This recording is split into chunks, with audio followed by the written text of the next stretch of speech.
हमार जी के चलो हवेली पर।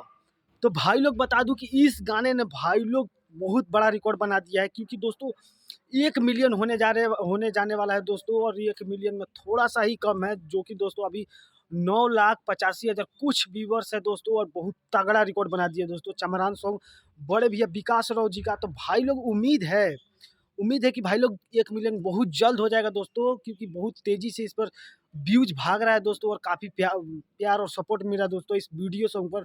बड़े भैया विकास राव जी का गाना है दोस्तों। तो भाई लोग जल्दी से 1 मिलियन पूरा कीजिए और एकदम बड़ा रिकॉर्ड बना दीजिए, जो कि चमरान सॉन्ग है बड़े भैया विकास राव जी का। तो भाई लोग बहुत ही तगड़ा सॉन्ग है दोस्तों। आप लोग तो जानते ही हो दोस्तों, देखे तो जरूर होंगे। बहुत ज़्यादा वायरल भी चल रहा है दोस्तों ये गाना, और मिलियन के पास होने वाला है, मिलियन ठेकने वाला है दोस्तों इस गाने पर। तो इतना सपोर्ट दिखाइए ना भाई लोग ये चमरान सॉन्ग पर, एकदम जल्दी से 1 मिलियन हो जाए, एकदम ब्रांडेड सॉन्ग हो जाए दोस्तों। तो भाई लोग, आप लोग को उम्मीद है भाई लोग कि जल्दी से 1 मिलियन कर दोगे और बहुत सपोर्ट मिलेगा इस गाने को भाई लोग। तो भाई लोग सोचा कि क्यों ना आप लोग को अपडेट दे दिया जाए, और भाई लोग सपोर्ट कीजिए उस गाने को इतना कि 1 मिलियन जल्दी से कंप्लीट हो जाए भाई लोग। तो भाई लोग कमेंट कीजिएगा जरूर, और प्यार और सपोर्ट जरूर दीजिएगा भाई लोग। तो मिलते हैं किसी और न्यू वीडियो में। तो आज के लिए इतना ही। जय बाबा भीम अम्बेडकर साहब जी।